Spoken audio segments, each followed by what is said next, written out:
We have a big hall today. ये recording 004 005 है ना, ये रिकॉर्डिंग हो रहा है।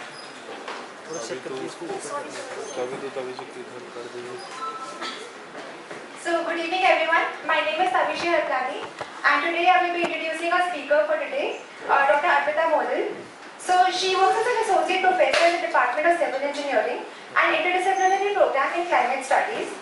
Her research focuses on hydroclimate extremes, how can they be characterized, what causes them and how likely they are to evolve with climate change.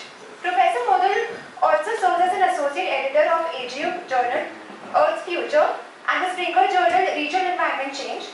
She was recently featured in the book She Is 75 Indian Women in STEM by the Office and Principal Scientific Advisor to the Government of India and Red Dot Foundation honoring 75 Indian women scientists. She also received the DST Inspire Faculty Award and the Asian University Alliance Scholars Award. A very warm welcome to you, ma'am. The stages are yours. Yeah, so good evening and thanks a lot to Arpita first because she really came at the very last moment.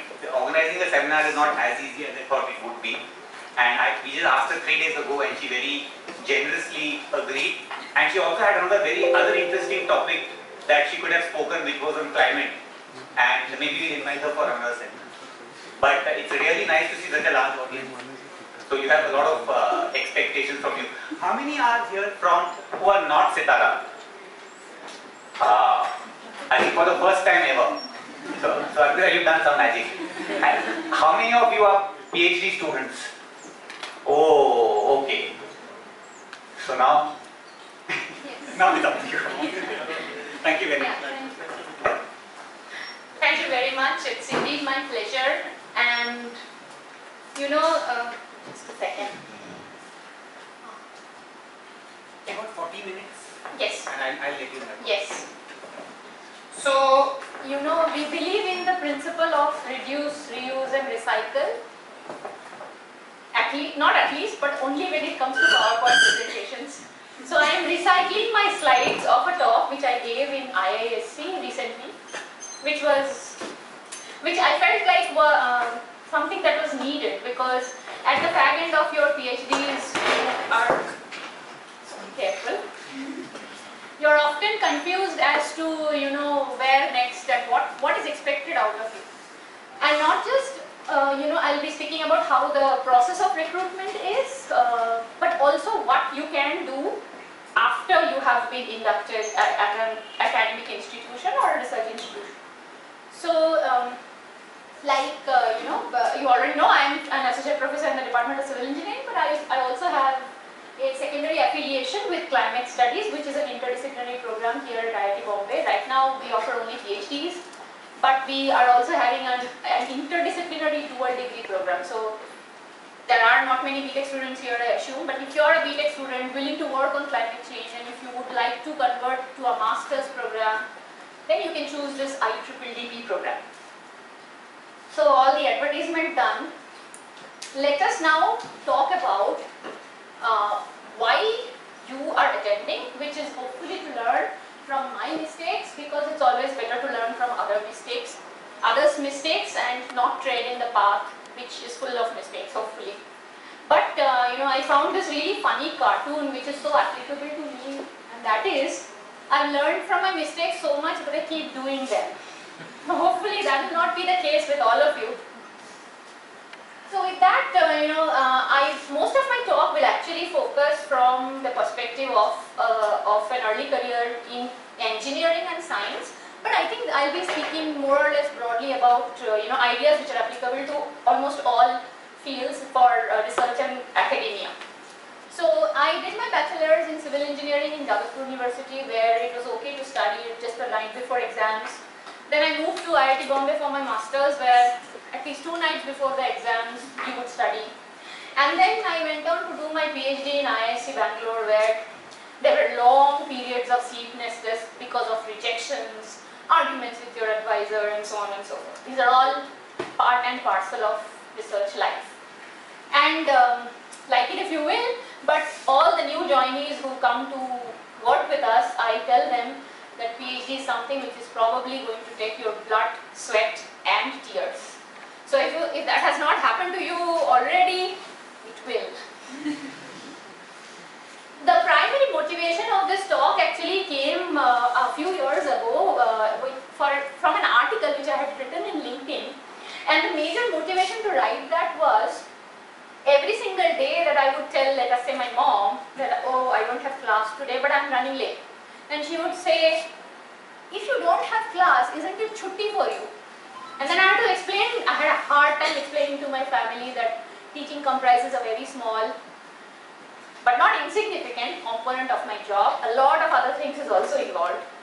And when I wrote this, one random LinkedIn user made 3 very interesting statements. The first one is, I didn't think I would go through the complete article, which translates to, professors are boring, I never thought that they will write something which I can read. Then, it was really a better read than celebrity daily routine videos. And the third one, which is actually very important, it's both alluring and scary at the same time. I can tell you it's alluring, true, it's scary, true, but at the end of it, it is also a career which is also very enriching and very, very fulfilling. So, just a quick introduction of what I work on. I work on extreme events such as heat waves, floods and droughts, and they all are changing because of climate change, because of global warming. Heat waves are changing because you have the distribution of temperatures shifting. What used to be an abnormal or an anomalously high temperature is now becoming more and more normal. And we know that the atmosphere can also hold more moisture, so it keeps on absorbing more moisture, and once it really cannot hold anymore, everything is dumped as like a sponge. So your heavy rainfall is increasing, but that does not mean that the droughts are also not changing. Unfortunately, we have both extremes changing because once you have global warming, you have higher evapotranspiration, leading on to less water available. So you can see the almost dry Krishnarajasagar Dam of Mysore. This image is from 2000. Now, I would like to ask you this. What do you think this is? I'm sure many of you will know. These stripes that you see. Temperature changes. Yes, so these are called warming stripes. From blue to red, it shows the increases in temperature over the last century, and you can see that as we move ahead in time, the lines are becoming more and more red. The image that you see is actually from a tea stall in one of the pops, and these global warming stripes are now, they have become a franchisee. So football clubs are using these in their jerseys, public transport buses are using these, and interestingly, the guy who designed this is Ed Hawkins, who is a professor in the University of Reading. The point here to show this is that you might think that professors do these roles, but they can sometimes act as a graphic designer also. Right? So, as a researcher, we don't ride on the shoulders of giants, we basically ride on the shoulders of minions. These are the minions who work for me. And we sometimes have fun, go out. The reason why I wanted to show this slide is to tell you that the problems that today's generation and today's world faces are complex. And they also require not just a one-sided but an interdisciplinary point of view to work towards their solutions. So you can see we collaborate with different researchers from structural engineering, from atmospheric science, aerosol chemistry and so on. Just to give you a broad idea that the field is evolving, the problems are becoming complex, and we need better, wider, more inclusive ideas to solve these problems. Alright, with this I come to tell you what the path of selection, the path to becoming a professor at IIT looks like.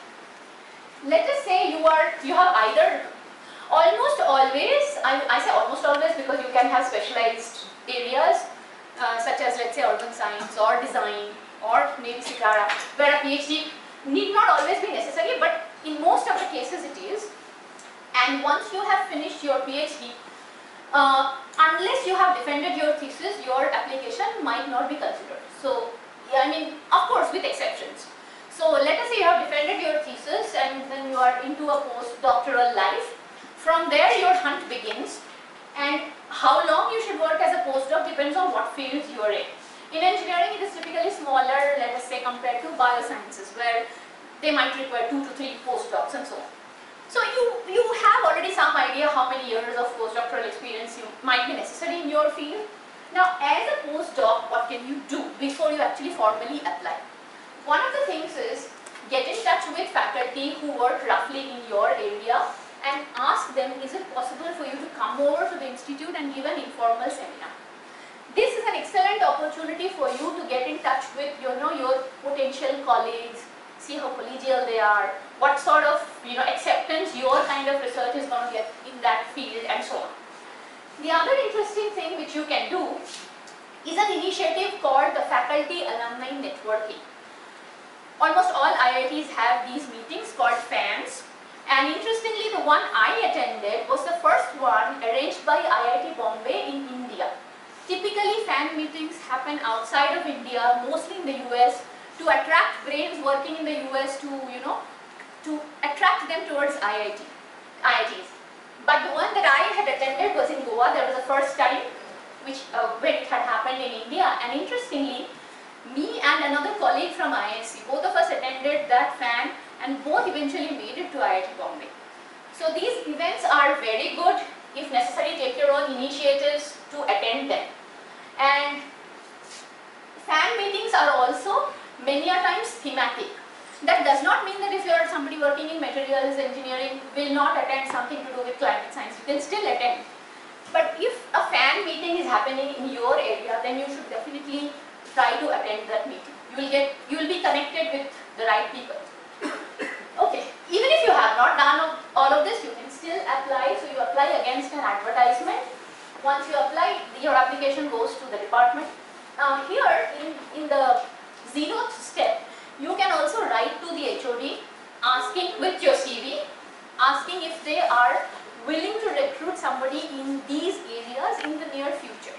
You may or may not hear back, but that doesn't matter. Just that's another possible step. Now, once your application is received by the department, there is a department policy committee, which is basically a committee looking after the welfare of the department and its growth policies. So DPC will consider your application, and if it is found to be good, then they might send it to specialized either people or groups for their feedback. Once the group gives a positive feedback, DPC again would approve, and then you will be called for a department level seminar. Now this process, the department level seminar varies from department to department, from IIT to IIT, but it can consist of the following. The first one is a teaching seminar, where you will get an audience, either an actual class or a combination of faculty and students, whoever is interested in listening to you. You might be given a topic, or you might be given the freedom to choose a topic also. So that's the teaching seminar. The research seminar is essentially an overview of the kind of research you do. What I had done in my research seminar was, because I was given, typically we will be given a 30 to 40 minute slot, no more. And in that, we were also expected to show what courses we can teach, how we can contribute to the growth of the department and of the institute, and and overall your pedigree, your background. So what I did was, in addition to all of this, I included one big schematic of my whole PhD research, and I picked up one area where I could delve deeper. So about 15 minutes of the talk was, deep into the research, and that lets the audience ask questions related to the research. So after the research and teaching seminar, department will take feedback from the faculty who attended and then further recommend it to the next round of interview, which is an institute level interview. Now in the application shortlisting, some departments might send it to external reviewer, some might not. So that's another possible step. In the institute level interview committee, you might expect the director of the institute, the dean of faculty if they have one, and external experts, your HOD, the department to which you have applied to, and external experts. Now external experts may not always necessarily be from your particular field. What I mean to say is, when I had, for example, given my interview here, the expert panel consisted not only faculty from water resources engineering, which is my area, but there were some internal promotions happening in transportation engineering. So there were experts from transportation engineering, and they typically might ask you questions which are very, in fact sometimes more thought-provoking than people in your area, because they will offer a different new perspective altogether. So be prepared to really look at your research from a wide point of view. What is the applicability of your research to the general public? Then once you clear that selection, the final selection interview, you get the offer. Negotiations are not very common in India, but if you are working abroad, then you might negotiate on your salary or the kind of startup grant you receive, the facilities you receive, and so on. Then once you have joined, there is a bunch of formalities that you need to complete, especially here in India. And at IIT Bombay, I remember IIT Hospital having taken all bodily fluids to test whether I am fit to this role or not. And I hope in some day that our mental health will also be checked, because when we are teaching or when we are interacting with PhD students, we need to have sanity, whatever that means. So hopefully that will also be tested in future. And finally, you assume your duties. This is the typical structure of IIT Bombay. You have the director at the helm of affairs, followed by deputy directors, and then you have deans, you have the HOD. But please understand, at least in IIT Bombay, you will not have any boss. HOD is not your boss. HOD is the facilitator between you and the institute, but he or she is not your boss. So now let me come to the different duties of an IIT professor. And the first and foremost, especially in an undergrad heavy institute like ours, is teaching. And you need to first decide what you should teach. So you have choice of courses, you can offer your own elective, but remember that the primary contribution of any department is actually core courses, and as a young faculty you will be required to teach core courses. When you are designing a new elective which you would like to offer, based on the research that you are doing, please do a lot of homework and map the learning outcomes along with the objectives. So please invest some efforts in designing the course, because you might be teaching it for, let's say, the next 5 or 10 years. So you have to take care of designing electives like that. Interdisciplinarity, like I said, is very important. I will give you an example of the course that I teach at the graduate level. It's essentially an application of statistical learning and machine learning, but almost all of my examples would be from hydrology, till I actually started getting students from chemical engineering, from mechanical engineering, structural engineering, and so on. And that's when, it made me diversify my examples, one from each field. And that helped not only in improving the visibility and importance of your course, but it also helps you widen your own perspectives. Then, every course, of course this depends from course to course, but try to have the best balance possible of examples and theory. And then, wherever possible, include hands-on. This is important for people who tend to doze off in class. You just stop somewhere and say, hey, can you work this out and tell me what the answer is going to be? Or you ask them to bring their mobiles or computers and do a little demonstration of a simple software, a simple program, and let them play around with the data and come back to you. Many a times, you get to learn as an instructor a lot of new things that way. Now, how much to prepare? Initially, I thought that once you have taught a course, you would need to prepare less and less as days progress, as years progress. But unfortunately, it turned out that I am somebody who forgets everything. So even now, I see that every 1 hour of lecture requires 10 to 12 hours of preparation. Some people can be really flamboyant and good, so they don't need to prepare to that level. It depends on you as a person. Unfortunately, in my case, every anecdote, every pause, and every joke and every question is prepared from beforehand. So if that is applicable to you, go ahead and prepare to that level. If you are flamboyant enough, good on you. Then, when to prepare and how much. So I think we talked about how much. Now, when to prepare. I have a colleague who had joined roughly with me, and in IIT Bombay, when you enter the job, you will get the first 6 months a sort of break from teaching. That 6 months is given to you to settle down on campus. And you know, my colleague had prepared a lot in that semester, prepared everything, every lecture, every assignment and all of that. And when it actually came to teaching the next semester, he said, I've forgotten everything, I have to start again. So depending on your type of personality, you might need to prepare the night before lecture, the hour before lecture or the day before lecture, whichever is applicable to you. So, but keep aside some time before every lecture, you need to brush up. Okay? Then, what sort of technology you can use? The best I have found is, I started with purely blackboard in the first few years, and then I realized that in engineering, especially undergrad education, it helps to have a picture of a culvert and then solve a problem related to it, vis-a-vis telling them and describing how a culvert is supposed to look like. So pictures might help. So what I now do is a combination of written text and something that I scribble on. So typically a OneNote or even PowerPoint presentations where you can scribble on live in the class. This also has another advantage. You can structure your talk or your lecture very well. What topics you are going to cover, just put one header for each of them. Then you are less likely to miss out on. Then wireless projectors, they are also very useful. If your department does not have it, please propose it. Like you see the HDMI cable connected to the laptop here. You can have wireless projector where that is not needed. So you can see a disadvantage of having an HDMI projector right away. Can somebody please fix this? Great.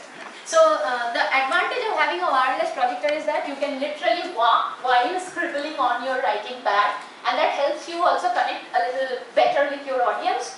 So please vouch for a wireless projector if your department doesn't already have one. Then this one, automated attendance, is of course you can use the SAFE app developed by Iit Bombay or any other app if those fail to have biometric attendance. So that's okay.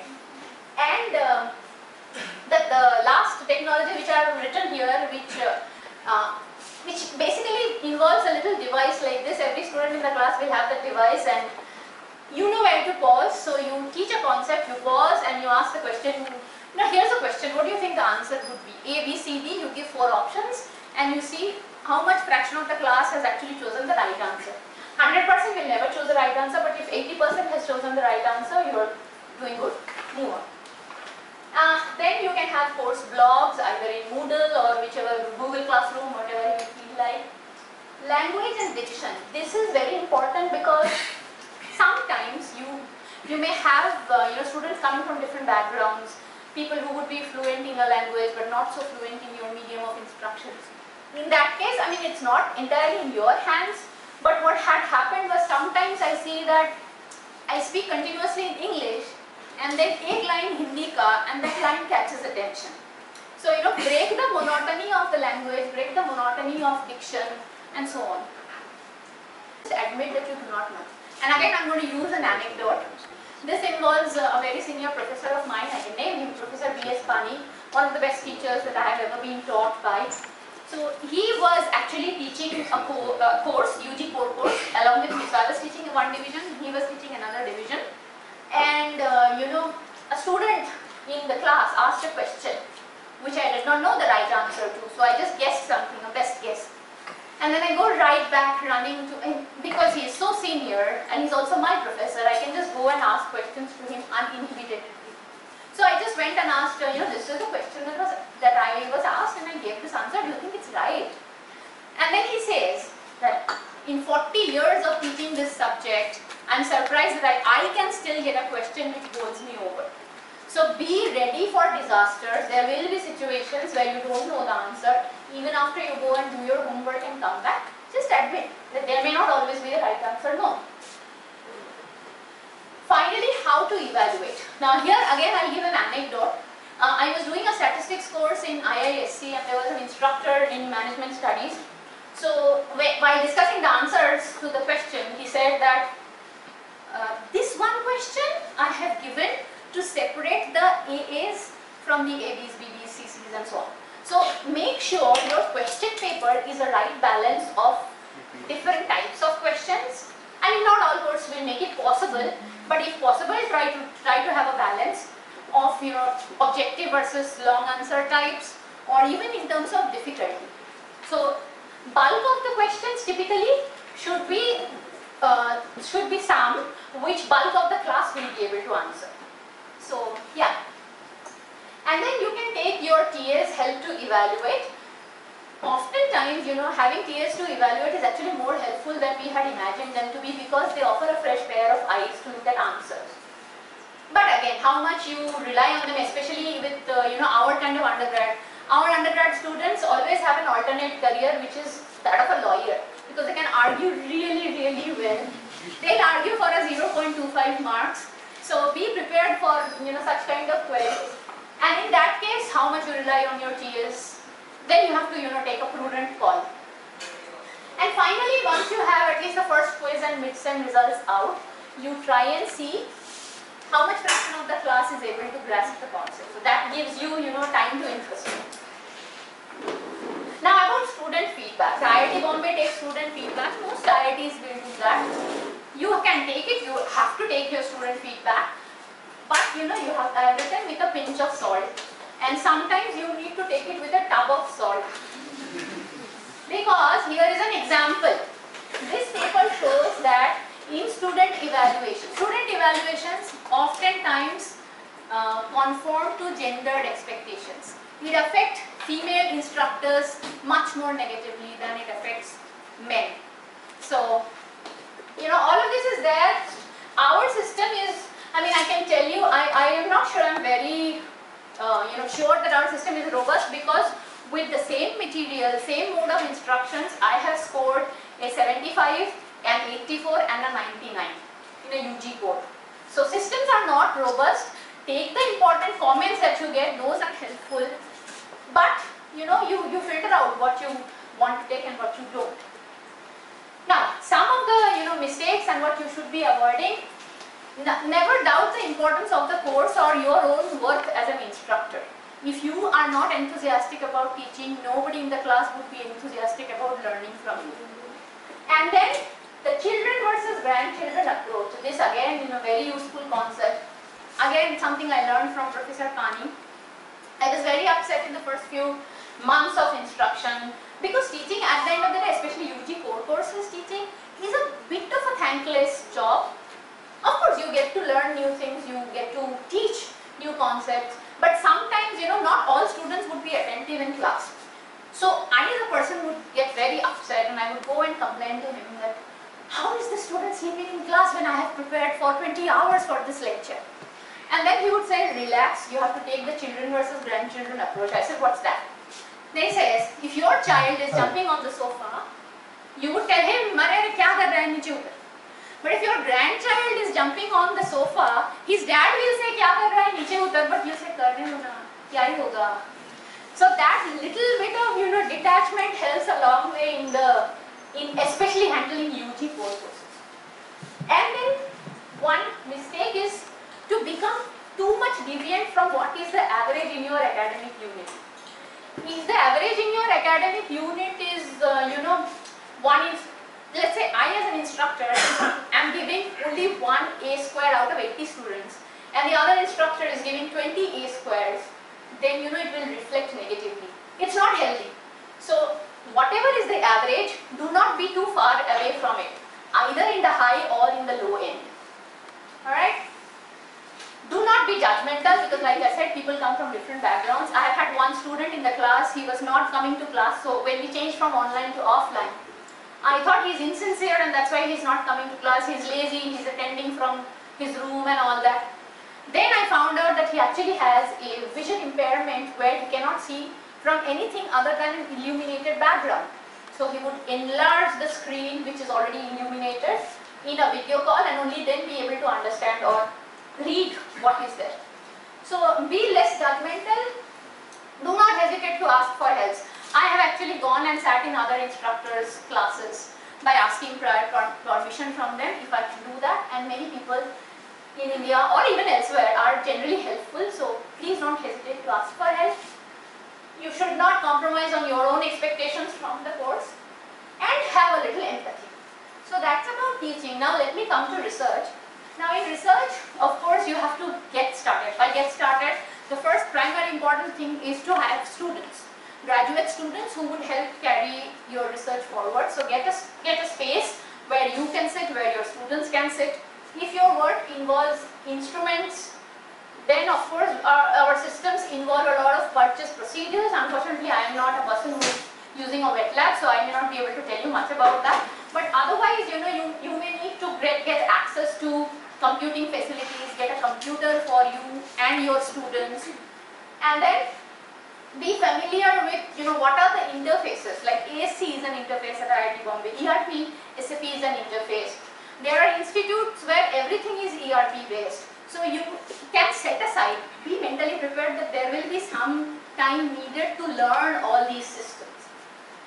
Then you can have different categories of students. I'm sure all of you know these different types. And you can have your own research funded by funding agencies through which you can hire TA through projects. Or if your field accepts, then people can come with their own funding such as DST Inspire or UGC JRF and so on. So you have these different categories. Students become aware of that, become aware of what are the rules.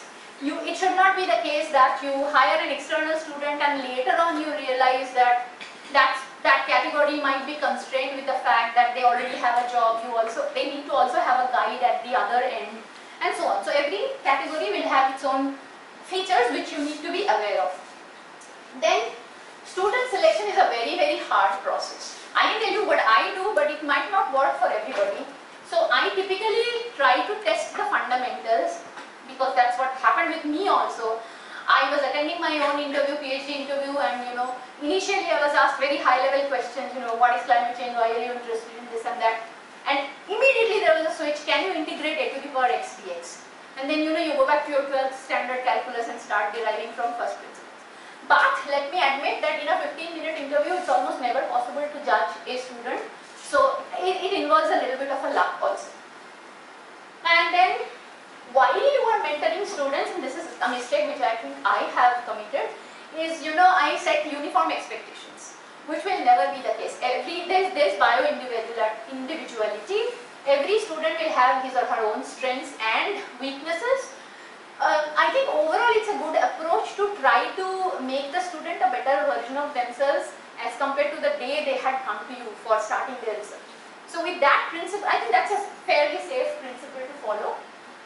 I'm not going to talk about the race to publications, it's all in our heads. So if you think that you are happy, at the end of the day, I mean this whole bunch of audience, we are all here in academia, despite knowing that it's a tough thing to do, because we felt a drive from within. So it is something that you like doing. As long as you are enjoying what you are doing, you are fine, you are good. Okay? And then some long and short term goals you need to fix up. You need to explore what are the collaboration possibilities. You can have bilateral calls, like DST and UKB might have a call, or DST and Sweden, the Swedish funding agency, might have a call. These calls, how would you come to know about them? Your institute might have a Dean R&D, Dean Research and Development. Their office typically gets these publications, these advertisements, and they will share with all faculty. Nonetheless, it is good to be part of forums where these, especially Twitter, I for the longest time thought that social media is useless till I actually started getting benefits from it. So you might have groups in Facebook or Twitter where these calls are advertised. You can also set subscriptions for websites of funding agencies. Like in my case, a Ministry of Earth Sciences or a Ministry of Water Resources or DST, you can actually set alerts. Whenever something new pops up in the website, you get a notification. If it's relevant to you, good. If it's not, then you just ignore it. Right? You can also so for example, IIT Bombay of course has the IITB Monash Research Academy where you can have jointly guided students. IIT Delhi has a University of Queensland IIT Delhi program. Explore if your institute has any such possibilities and go ahead and take the initiative. You cannot expect, being the newly joined assistant professor, that somebody from Monash University will write to you, hey, would you like to co-guide the student with me?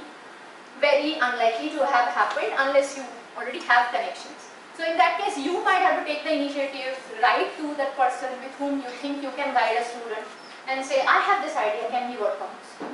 So yeah, and finally, going to be, the benefiters of your research. Try and involve them, especially for people who are working on participatory approaches. You as a PI would be having some funds to organize, let us say, a stakeholder workshop. Get feedback from them and engage them in your research. Alright, so I've listed some of the funding agencies here. One is of course SCRP design. Again, I come from 10 minutes. Okay. I come from engineering, so you have the SCRP, PhD and all that. Please find out in I think humanities and even environmental engineering, climate studies, there are also philanthropic foundations which fund a lot of research. Please keep an eye on those. In India, it's not as cutthroat, but it does require effort. Be careful about writing proposals. They are to be detailed, but not too much detailed. And while writing, so a proposal is very similar to writing a paper, except that you do not have results. Instead of results, you write about what are the possible outcomes and deliverables. And that will come, a little bit with experience, with practice. One thing which comes for proposals is again a different role of a PI, which is a budgeter. Then you have to account for how much your salary of the student or JRF that you hire, how much he or she has to be paid, how much overhead. Institute IIT Bombay charges an overhead for every project you bring. Because IRCC, the people working for Dean R&D, their salaries have to come through these projects. So overheads are there, how much you might need for your own travel, how much is allowed, how much is not allowed. So all these rules and regulations you have to be familiar with while you are budgeting, right? And then of course you can think about other science components. And then at a later stage, every year you have to write a report to your funding agency, both on the technical side and also how you are spending the money.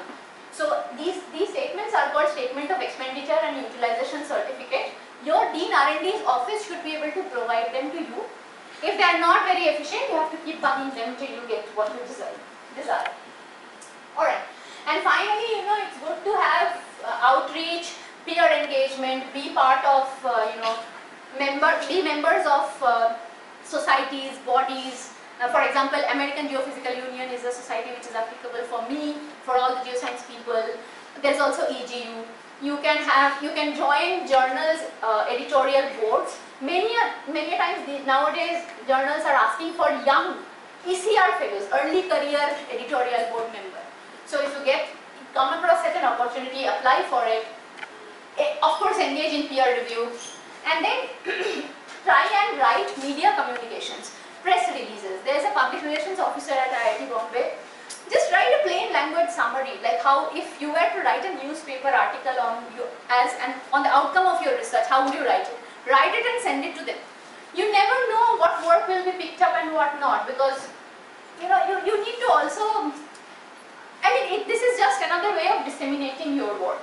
Of course, it's good to have this recognition, but again, sometimes what ends up happening is you spend so much time on outreach that the time for real research gets limited, so try and have a balance on that. Okay, so what not to do on research? You cannot afford to lose excitement either about your own research, any opinion that you have about student also. I think it's a mistake, I might have done it, to show disinterest in your students' work. That is something which is not desirable. So the other thing, and I cannot harp on this more, please don't wait for perfection. If you are happy, your student is happy to a great extent, satisfied with what you could have done, please submit those works, because perfection is a never-ending process. And then don't compromise on your own expectations because your colleague is publishing so much more. Again, different mentoring styles for different PhD students. This is another thing I would like to tell, especially my younger colleagues, that the first few years will be slow, and at least the first 4 years you have to really push yourself hard, because the seeds that you sow then will reap benefits 5-6 years down the line. The research and a little bit of teaching also can go to what is called an autopilot mode. What really cannot go into an autopilot mode is something called service or administrative responsibility. I would like to do 20% of my time admin, 60% research and 20% teaching, but what ends up happening is you might be doing 50% of the times admin, because it cannot go to autopilot. So here again, I have written what all the administrative roles can be, you can be hostel wardens, it can be this committee, that committee, general mentoring. But some advices on administrative responsibilities, you cannot deprioritize it too much, nor prioritize it too much. You cannot deprioritize it because most of the times you have been hired not just to teach, not just to do research, but to contribute to overall growth of the department. And that's why I say, you need to thrive and not just survive. You can of course have your arguments about not doing admin work, but this is a service role and service cannot be ignored. Because when you have been hired to contribute to the growth of the institution. So please set aside some time for that. Again, meetings can go really long, people can be violent, people can be abusive, all sorts of things may happen. Please be patient, at least in your initial years when you are trying to find a footing. And here I wanted to mention something. I was listening to a talk on parenting and the woman says that, I have taught my children to do household chores from when they were a little child. Why doing chores? Chores is basically something we look down upon, thinking, this is some work which will not require any intellectual capability. But it is very important to keep doing them because if you basically show your worth. I don't know if I'm able to convey what I'm trying to say here rightly, but the idea here is by doing quote-unquote chores, you are actually making the whole process efficient and making life easier, let us say for the admin or for the institute in general. So I don't think it's a good idea to look down upon chores and say, this is not important, I'll not do it. Right? Then collegiality is very important. Typically people would be hired in an IIT and people would continue 40 years there. It's not a good idea to be non-collegial with your colleagues. And then you have to pick your battles very, very carefully. It's a good idea to always stand up for justice and move the system, but the responsibility of changing the system is not on your shoulder alone. Please also remember that. And eventually say no. Please remember, at the end of it all, your life and your well-being is of utmost importance. You cannot let go of that. When you cannot handle it, just say no. Okay, I will very briefly talk about gendered expectations. These are studies which show that how PIs write recommendation letters for their postdocs have such gender disparity. People would write flowery things for their male postdocs and really, ordinary stuff for women. And then, this just goes on and on. We all know of the leaky pipeline where you have 40% students in the PhD level and only 8% or something as faculty in tier 1 institutes in India. We have attrition, we have dropouts. People, 60% cite family reason, but a whopping 40% cited organizational factors. So that's again not something for you, but for IIT Bombay to ponder as an institute what can be done. But I always end this slide with this picture, and all of you know who they are, right? ISRO scientists. After this, there's a big, big celebration, or of course well deserved. And then there was an article in BBC which glorified how these women cook curries at home and also do science at their workplace. And here, a friend of mine gave a very nice perspective. By celebrating this, there's nothing wrong. We really respect these women. But we must also understand that you cannot set unrealistic expectations. Not everybody, people like me, cannot be cooking good sambar at home and produce good output at work. It is not our prerogative to be good at everything, In India, a friend of mine puts it very rightly.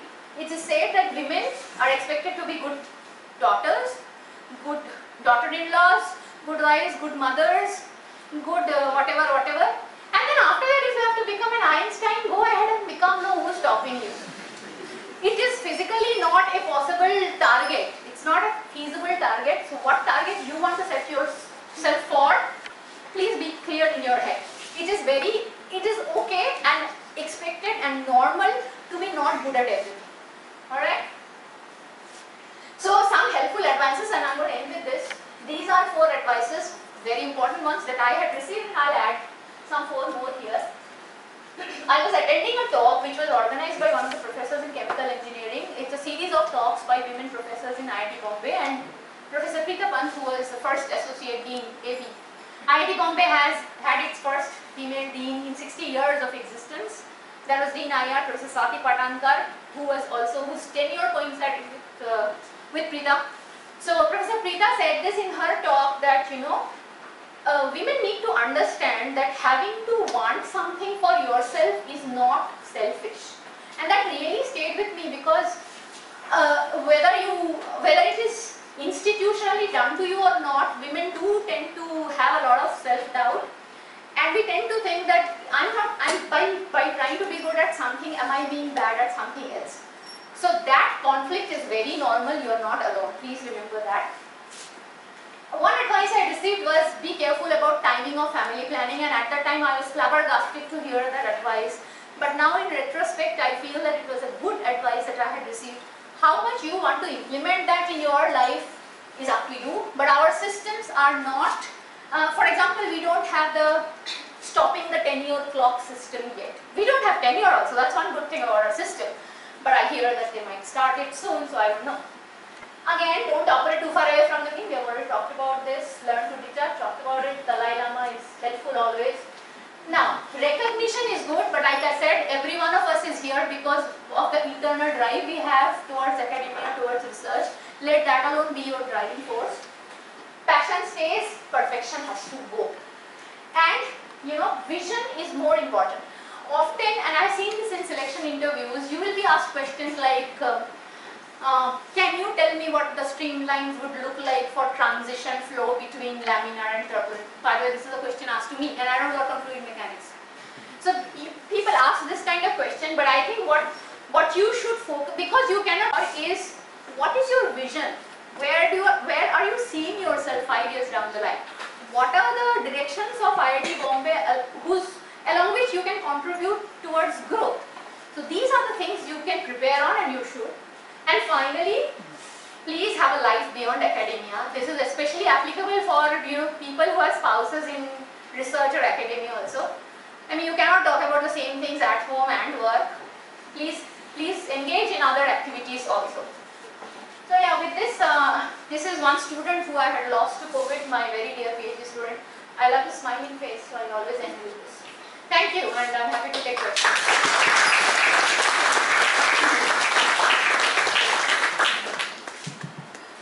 How many PhD students now want to be a professor in IIT? Still. Numbers have drastically fallen now. How many in the audience are professors, faculty? Oh. That's a large number. I think this was more useful for faculty than perhaps for PhD students. So thank you so much, Arpita. That was really very fascinating and insightful. And of course, it's open now for the audience. We'll first have the master's student. Any master's students still sitting in the audience? You want to ask any questions? Then we can go to the PhDs, and then we'll open up the house for faculty. Please introduce yourselves and tell us which department. I'll do that. Okay.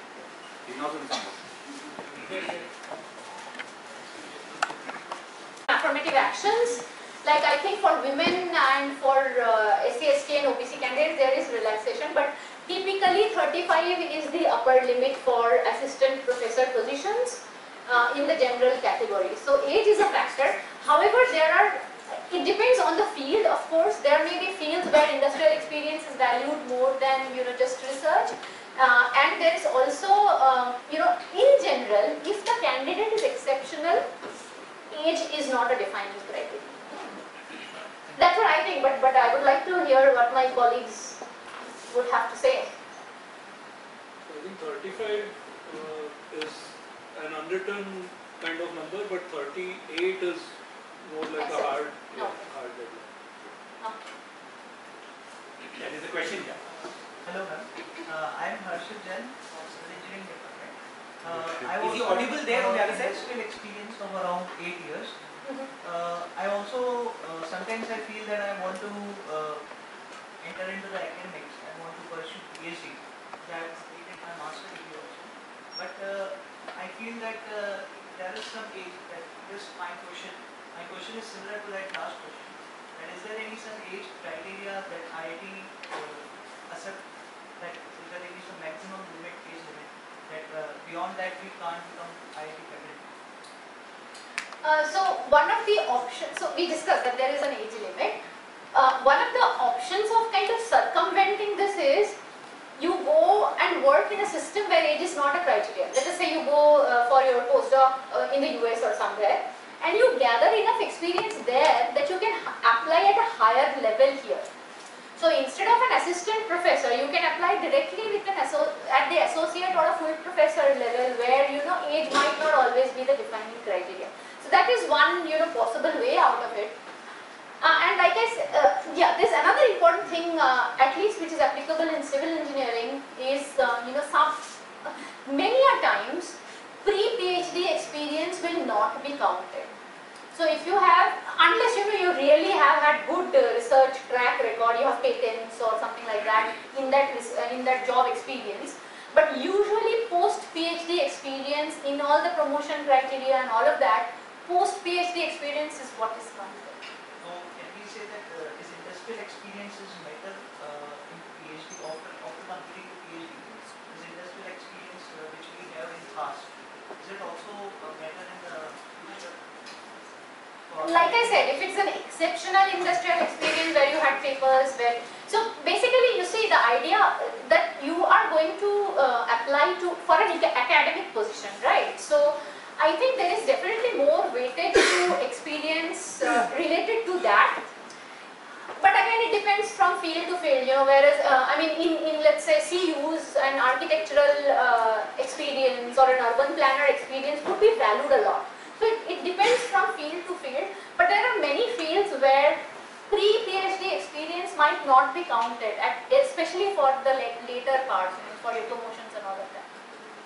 But if you have had, let's say, a product or output which is visibly excellent, then that matters because it's there in your CV, right? Thank you. Thank you.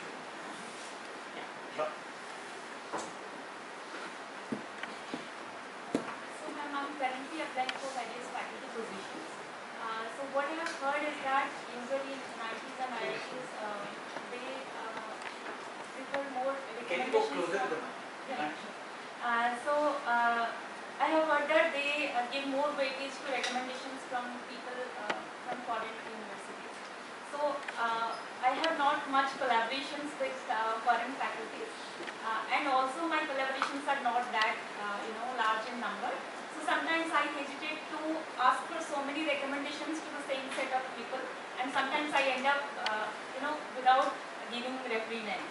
So how much weightage is actually given to recommendation letters?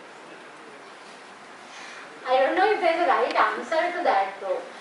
Research I think has become very open. As in, somebody working in an NIT or a tier 2 college in India is also publishing in, for example, we have institutions which are not IITs publishing in Nature Communications. I mean, do you think that the foreign scientists are going to be publishing in journals higher than that? No, right? If you are, and it's all peer reviewed, right?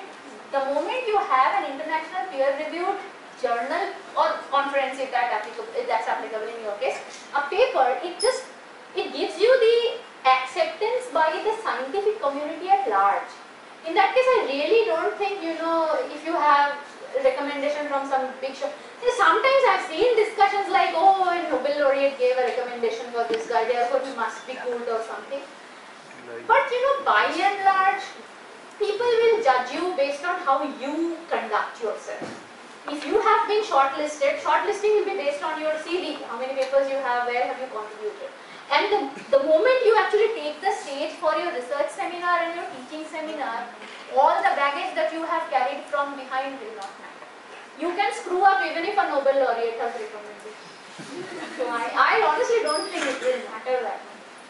But don't be hesitant, don't keep the names blank if you don't have one, because it is repetitive. Don't do that.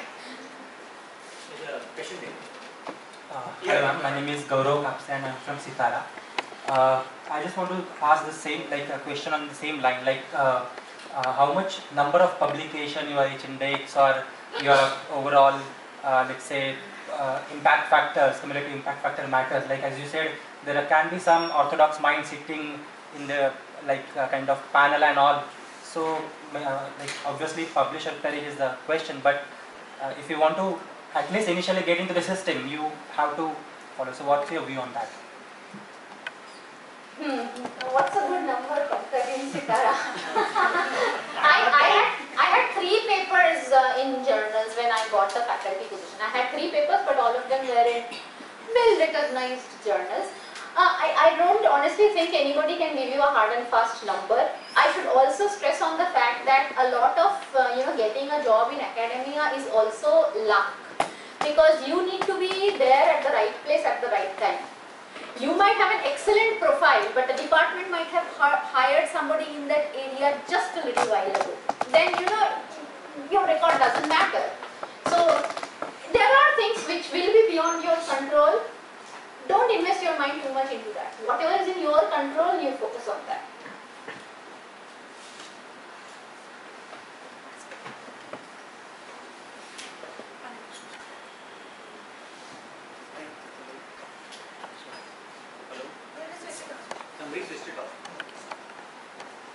Hello, hi ma'am.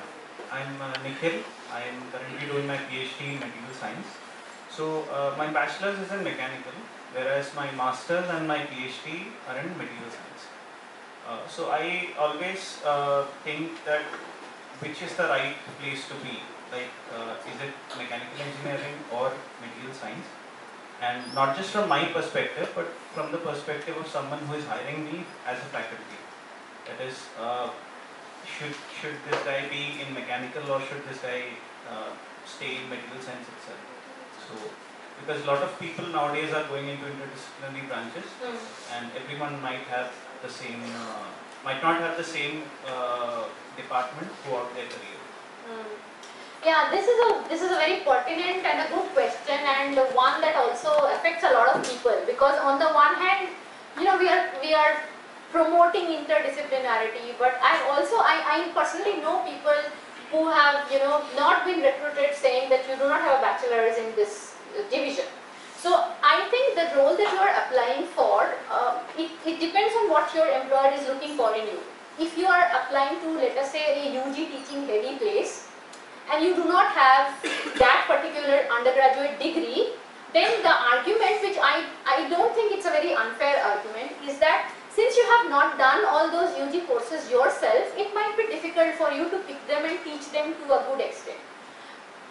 But at the same time, again, this is a factor which I don't think it's in our control, because exactly what your employer is looking for, you don't know, right? I mean, I don't think we can ever judge. I don't know what my colleagues, what do you think? I agree with you. Agree. Agree with what you're saying. Yeah, I was just wondering, yeah, okay, I was going to ask if some women can also ask. Yeah, please. Hello, and thank you for this wonderful talk. And my name is Anne Francis. I'm from the Civil Department. My question is, how much uniqueness should you bring in as a researcher when you're applying to a department? Because generally, sometimes we see that we have already people working in similar areas. So that is one reason where probably you are not selected. Then a second thing is, suppose if I am really passionate about teaching and I really want to be more focused towards teaching than to research. Am I like doomed if I go into an IIT because my research output is not as far as my peers, but I am a really exceptionally good teacher? So both these questions, I would like to know your views. Yeah. So the first question is how much unique you should be. I think it's a desirable quality, because in my 7 years as an assistant professor here, what I found is when we receive applicants, the question that is always discussed is, but we already have an expert in this area, would you want another person? It of course depends on the vision of the group also, whether you want to go deeper or you want to be wider. But there have been rejections citing that we already have an expert in this area. This is the same reason for which there is the inbreeding problem is avoided. If you have gotten a degree from Iit Bombay, you're unlikely to get the PhD degree, then you're unlikely to get, unless you have worked somewhere else for a considerable point of time. So I think uniqueness is a desirable quality. And the second question is love for teaching more than research. I see a little bit of a dichotomy in IIT Bombay's approach here during my career so far here. On the one hand, we are also telling, we are a teaching, UG institute contributing to, manpower of the country, nation building, this, that.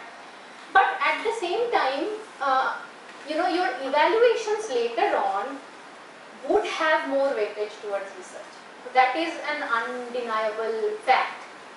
So I really think that research would need a little more attention, at least the first few years. But like I said, research can go on autopilot in the sense that if you invest a lot in training the first batch of students, they would be capable of, training their juniors. You set up that ecosystem in such a way that they keep, orienting every new bunch of students that join you.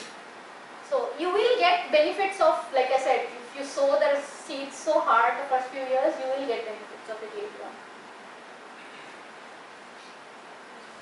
Is that what is applicable in your departments also? Yes. Pick up the order.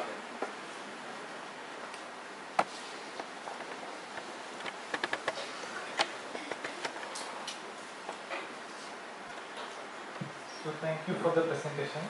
So I think this is a good platform so that I can ask some of the questions which I was thinking for some time. So one was that normally when some teacher is joining a school or college, training beforehand. So what about faculties who join IIT Bombay, mostly in higher education? Like for example, schools we have TTC or then BA, so that all gives, that all may reduce the different points you have mentioned, like perfection, seeing every student in some other way, not understanding diversity, judgmental. So how do you think, being like in the joining first 2 years or the probation period, do you have some kind of training for teachers, and is that the reason? And as a teaching community, in IIT Bombay, teaching community is all together, you have association or something, so that every time you have some kind of some sensitization training for the teachers, so that many of the problems would have been resolved. Very, very good point and a great suggestion. I can give an example. So we have this PPCCLT, the Pramod and Parimal Chaudhary something.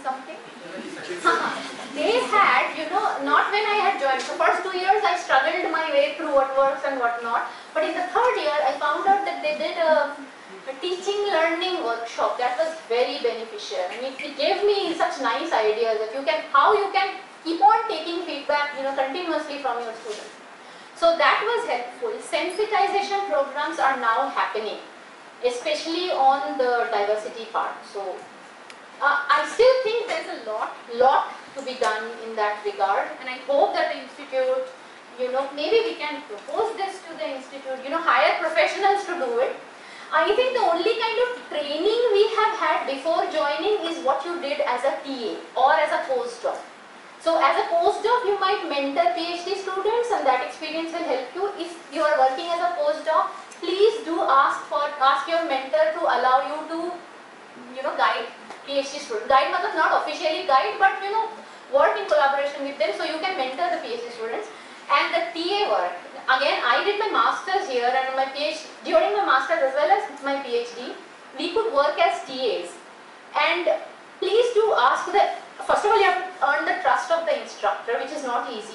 Once you have managed to earn that trust, please ask for, classes which might not, which you can begin with are, can I take this one lecture on demonstration of, let's say, HECRAS or some package which is a model, or can I take this tutorial? So please approach the instructor and volunteer yourself. And once you have earned the instructor's trust, he or she will love giving work to you. So that is another way you can train, but a lot of training happens on the job. IIT Bombay now so we have an outreach dean, the first dean of outreach and education programs. They are having, like recently we have had a workshop by Coursera, and then a couple of other similar organizations, which the workshop was meant, and the materials are available. I don't know if it's available to non-faculty, but it is available to all faculty as to what can be some of the useful ways to design a MOOC, and massive online open course or something. So in online delivery of lecture, they had a very good workshop. So IIT Bombay is coming up with these workshops, and I hope further sensitization will happen in due course. But a lot of it also happens on the job. There's a question there. Use the mic, please. That's why we gave you the mic. I'm Manish Patak, practically in mechanical. My question is a little bit different about your opinion actually. That means I have several experiences in the faculty interview in IIT and also in IIT also. I'm just want to know your opinion about that. Is there necessary to provide a solution after rejection? That means generally IIT system not provide any solution after the rejection. That means what is the criteria upon which you are not selected? So what about your opinion? Because it can motivate us further for future. Please. Well, I really don't know if I'm the right person to answer this question.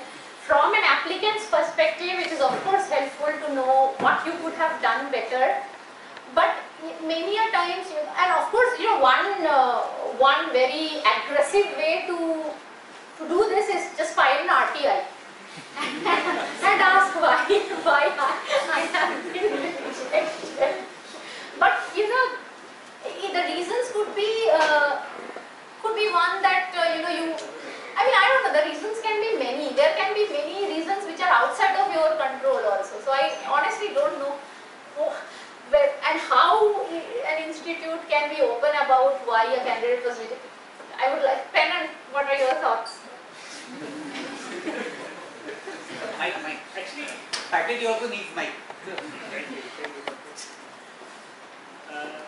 That's a good way to put it. They can ask an RTA, but we won't give it.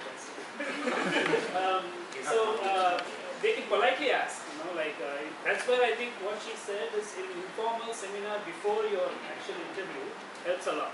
It kind of breaks your the ice, and then you know the people, you'll be more comfortable in asking the question. And also her answer on, there may not be a slot for your specific vacancy. Yes, you're good. It's not. Please don't take it personally that I'm not good or not. Maybe that vacancy was not created, but they will always be telling you in the interview itself how many papers you have. You mentioned 3 papers or something, and then what any funds you have. So they will. They're under no pressure to give a reply. I'm asking about the finding. Findings. You are shortlisted and you were Louder. Okay. If you understand the system, then there's 4 or 5 rounds. Yeah, there are 4 or 5 rounds before you become a faculty. Okay, so initially you start with your department, and then there is an internal evaluation, there's a dean faculty, and an external comes who's not in your group. So they may not be in your technical expertise, but they'll ask some questions like chemistry. Mine was from mechanical engineering. So what will happen is they won't be able to give you the reason for rejection, and it will be overwritten by the director himself, him or herself. Because what will happen is the director may think that you are valuable for the community, IIT's community, and they will keep it. Or they may think the other way also. So which level you get affected is really hard for them to tell. But as I said, politely you can ask the head. The head might be the best person. Sorry, Anand, but and then they'll give you a vague list of things where, but it's correct, it's a good question because he or she wants to apply elsewhere and then get selected. Right? So how do you prepare yourself? One good answer that I got from NTU is that they said you have to pick and choose the college or university where you want to apply and know that the vacancy arises and be prepared for that. Rather than shooting to IITs without knowing the vacancy system. There are multiple reasons they cannot disclose. But the head should always be happy to say that these are the things maybe our committee felt that you could have done better. It's very positively constructive to say. Thanks, Arpita. Was there somebody there? Just to add on, I think his question is very specific that somebody has cleared all the rounds and in the last one you're not selected, and therefore how do I know where I went wrong? So I suppose that was what your question was. And in that, it is like a fashion show where a very well-trained model can also trip, right? So I don't think it's something that you should take personally. like I said, it's a little bit of a luck. You have to be at the right place at your best conduct, which might, I mean, you can screw up a competitive exam despite having studied 5 years for it, right? So, of course, there can be genuine reasons that you were not able to answer properly, perhaps, then those are easier to gauge. But if it is something that you thought you were perfect but you were not selected, I would say just don't delve too much onto it and move on. Yeah, there is a question there, then we come there and then we come there. Hello ma'am, I'm Avnash from Mechanical Department. Can you please put some light into the financial aspect of professorship? Oh, we are poor. There is only one answer to that, we are poor. Really poor people. Unless of course, you know, you have figured out, like there are avenues to become rich also. Which, you know, you can work with industry, for example, if you want to be rich. But if, one thing I can tell you is that the salary that we get now, compared to what the situation was 40 years ago, you can have a decent life. Now, how much more you want, and there is no end to it. Are you giving numbers or you're not giving numbers? So, the numbers are not hard to find. Yeah. RTI. The numbers are not, yeah, you can find an RTI. No, it is on the website under RTI section 4. You can actually go to a website of, so there are pay levels. If you are having a 3 years of post-PhD experience, you will be entering a 8,000 pay level. And you can just Google for it, it will open a Government of India website where you can see what 8,000 level means in terms of, yeah. People. Priyanka, that's it. We'll go there and then we'll come to Parag.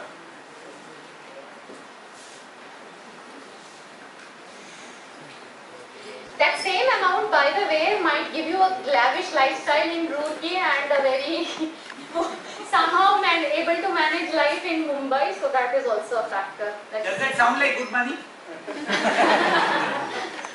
What does a smile say? Is it relieving or happy or not? What did you say? He wanted some numbers. So I roughly put with an 8,000 grade, you will get maybe a little more or somewhere around 1 lakh rupees a month will be your take home salary with the 8,000 pay level. Now? Only questions, no answers, huh?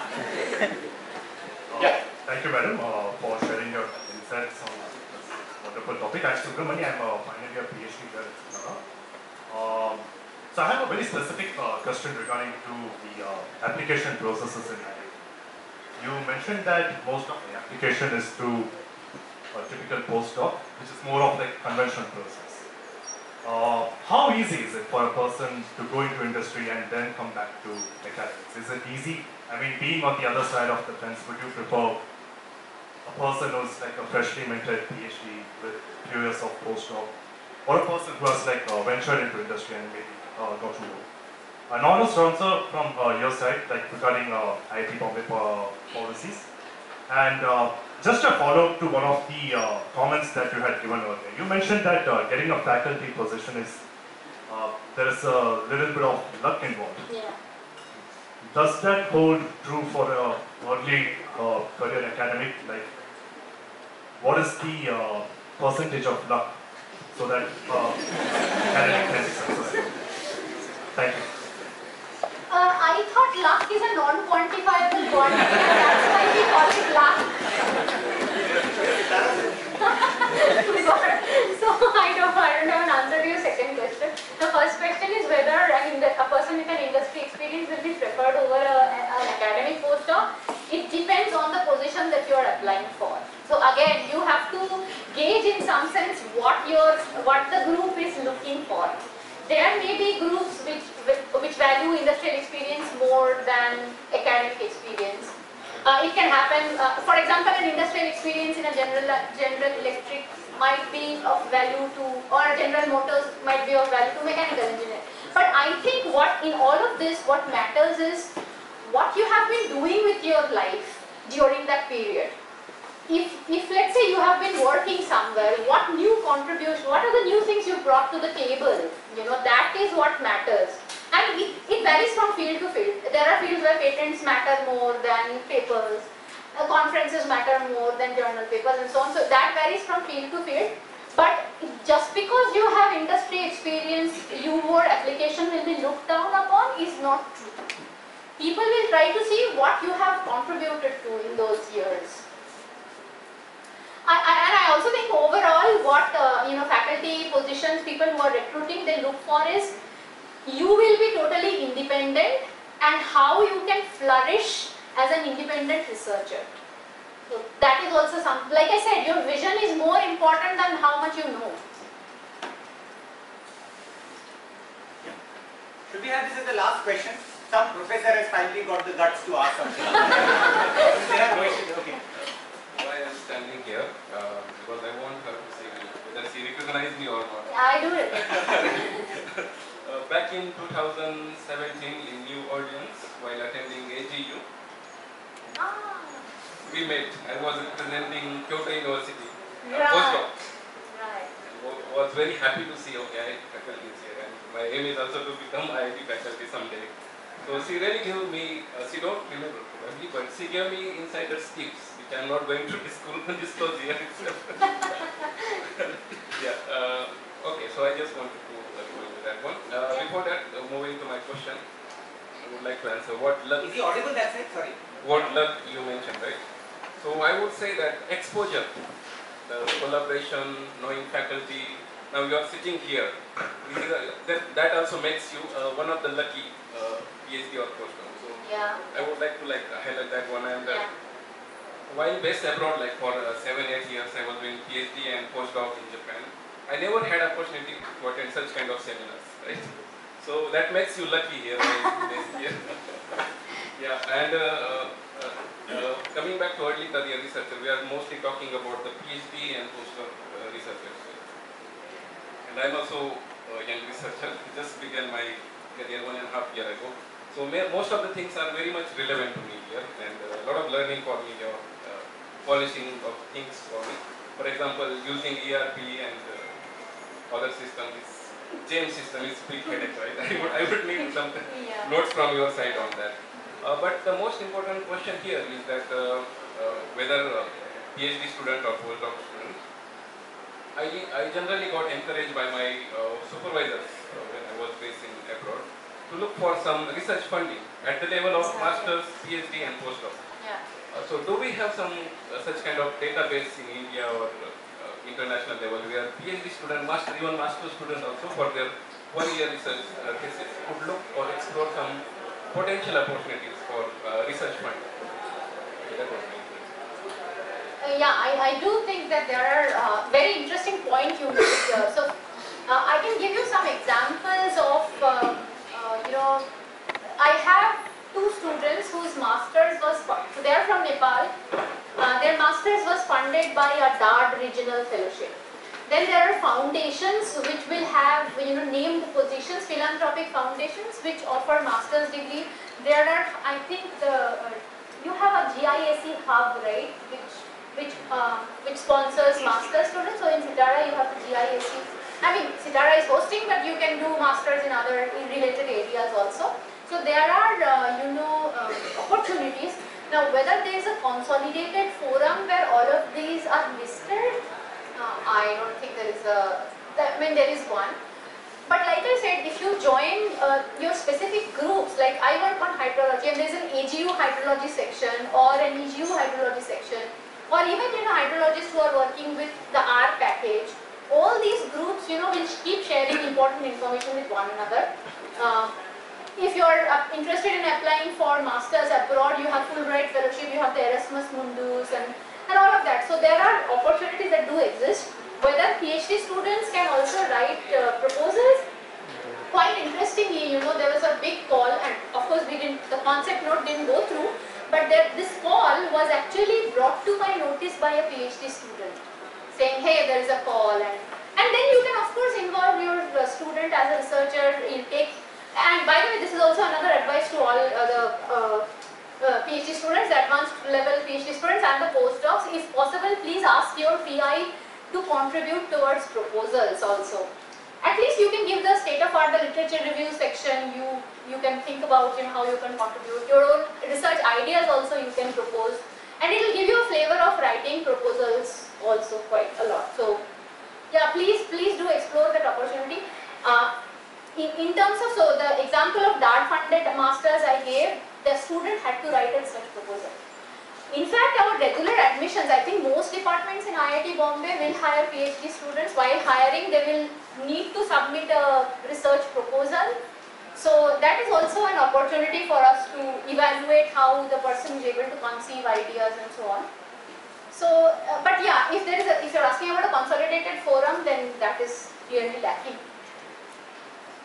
Then we'll do a last question. Yeah, go ahead. So ma'am, thank the you. mic on? Hello. Ma'am, I just wanted to know your opinion. Introduce yourself. Yeah, so I'm Satish Kumar. I'm doing PhD from Center for Policy Study.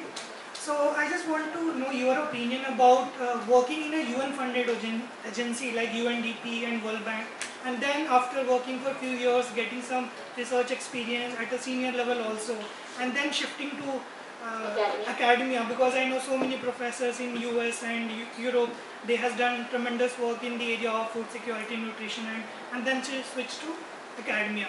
So how does it look like? Yeah, I think that's very much a possibility, because I mean, I at least know of a couple of good examples of scientists who are doing cutting edge research being in these, like WRI is an example, IWMI or UNDP, World Bank. It is possible to do research while you are working for these jobs, and by research I do not necessarily mean that it has to be a journal paper. Even a WRI report is a publication, right? So it is possible. It will not necessarily be counted upon as a negative experience.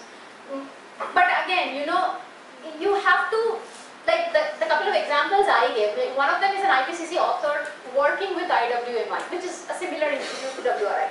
So, instead of where you are. Oh, give us 2 minutes. Just 2, sure. Yeah. So, like I said, instead of thinking about whether it will be a positive or negative, wherever you are, if you are excelling there, it will actually benefit you. Sorry, we were pushed on that side, now we are pushed on this side also. Before we finish, I want to invite somebody to give a little gift on behalf of Sitara to Arpita, and I request our CR PhD. So, he has his tongue out here first there. But this is a small gift from, in line with Sitara's tradition, with a handloom organization that works in Hyderabad. So we've got a set of stoles that we are giving to our guests. Gifts to our guests. These are made by hand by handloom weavers in Andhra and Telangana. We have another set of stoles that are khadi made in Vardha, which we are giving some other guests. And I have these stoles with me, so if any one of you wants to get it for yourself, I'm just selling it for them, so please do come. This is on behalf of Sitara. Thank you very much, Arpita. It's a fascinating talk.